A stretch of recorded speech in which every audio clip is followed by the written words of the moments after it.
Welcome to Nasugbu, Batangas.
Ito guys, meron namang swimming pool dito. Mini pool kumbaga, di ba pre? Yan o. Ayan, 3 feet lang pala to pre. So 3 feet siya? Pambabad lang. Oo. Pang kids pool. Kiddie pool, no? Pre? Oo, okay na. Oo. Yan. Yan ang meron Swimming dito pool sa... open hanggang ano lang, 9 PM lang. Yan. Parang So, yun nila policy nila. Yung oras, yung schedule ng ano nila. So, ito. Kaya kailangan siguro punta natin ng mga alas 4 kahit mga Ganun, oh, di ba? ahon mga alas 6, alas 7, ganyan. Ganun, Oo. ang gabi. Pero umaga. kailangan naka-charge yung cellphone mo kasi yun yung magiging ilaw para hindi ko madilim. Maganda, puntahan natin sa gabi, no? Mamaya, no? Tingin mo. Oo. Tapos ang umaga, may gusto akong puntahan doon yung parang bundok na ano. Cover medyo malayo siguro mga Paggabi, 15 minutes na lang. paggabi, pwede kaya? Huwag sa gabi, sa umaga. Sa umaga. Mga alas 6. Oo, mga ganun. Pwede, oo. Pre, ano? Ayos ka lang dyan? Yes lang. Kamain tayo. Oh, ngayon na ulit nakasama tong tropa natin, si Baka Juan. may island happy na sila. Punta kasi may mga live this sila.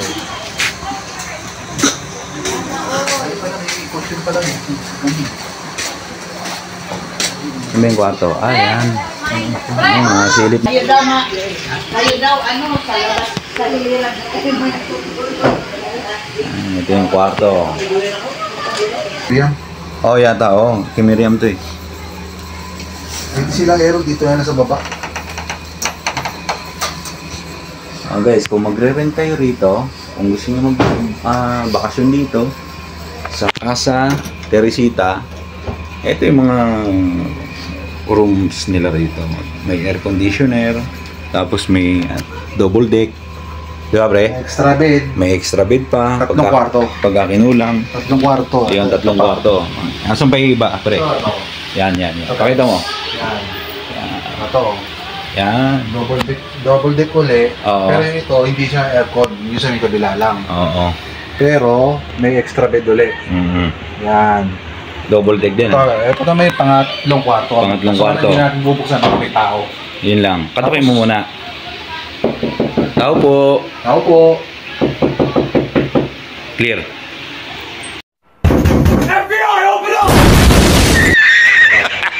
Yan. Ito, may aircon din. Yan. Yun, may aircon. Yung gitna lang ang wala. Ang gitna lang yung wala. Dito guys, sa pangatlong Hindi, pero kwarto, kasi- naka-split type ang aircon dito. May exhaust kasi. May exhaust, kaya... Ito sa kabila. Oo, pwede naman siya. Kaya malamig din naman pala dun sa... Ayan guys. Ilan sila pool dito? Ha? Oh, may teddy bear dito malaki, oh. Maganda yung kwarto. Double deck din. Yan. Split type na aircon. Tapos may extra. Oh, meron pang extra bed ulit dito, nasa sala. Ha?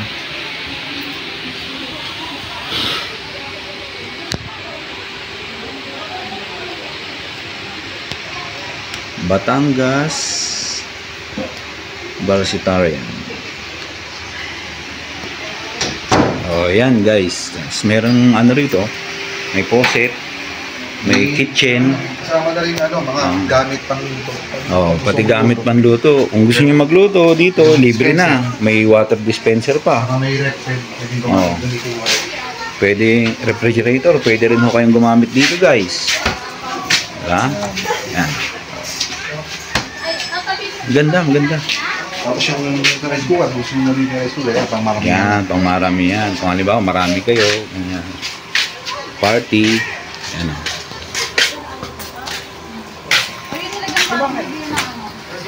A few moments later. Yo, hello guys. Magandang hapon po. Team Stopa po ulit. Babalik. At dito kami ngayon sa, siyempre, sa Lian, Batangas pa rin. As usual. Dala-dala na namin yung aming mga gamit para sa ating gagawing vlog today. So, ayan nakita nyo guys, di ba? Ganda ng Nature. Dami po ng kahoy, Isang ikot ka para makita nyo. Tapos, siyempre, lalakad tayo ng konti.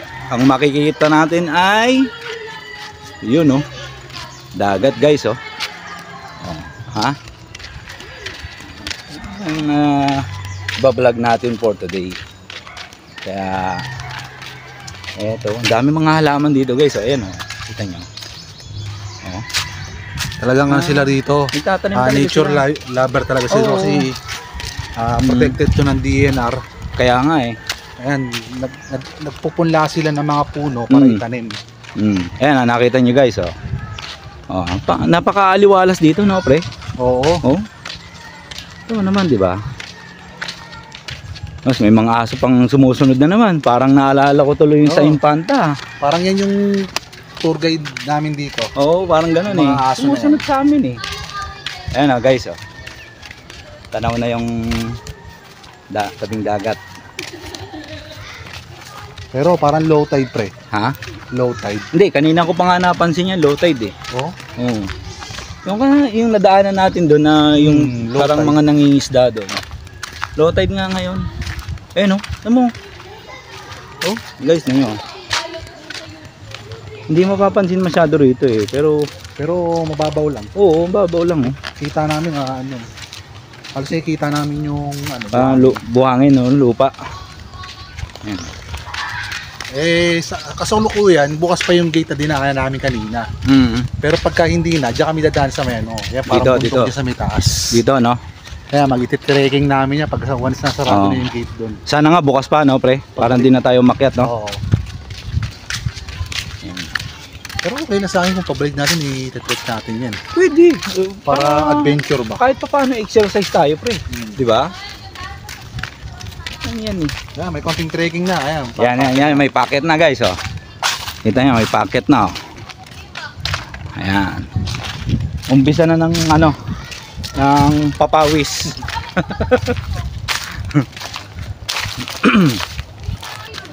Ayan o guys, oh. Sa kabila pagka Ha? sarado na.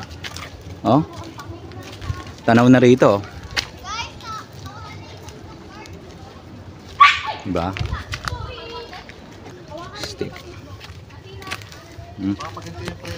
Medyo may pagkamasukal na ng konti rito. Puro puno na lang eh.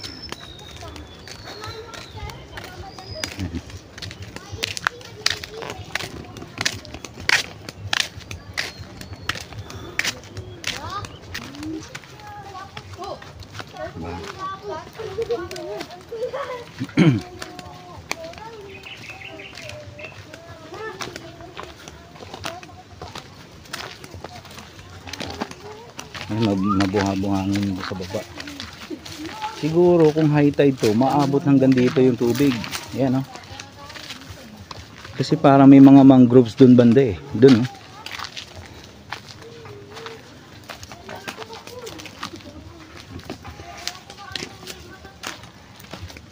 Ayan, pababa naman.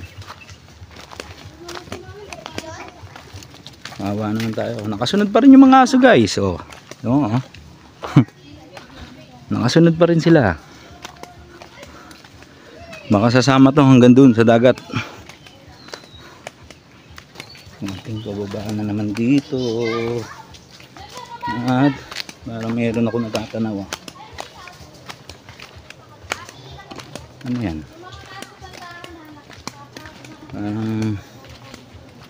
Parang bahay ata yan, no?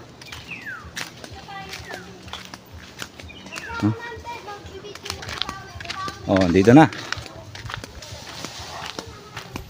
Nandito na. Yan na. Low tide ngayon. Naabutan natin ngayon low tide. Siguro dahil din sa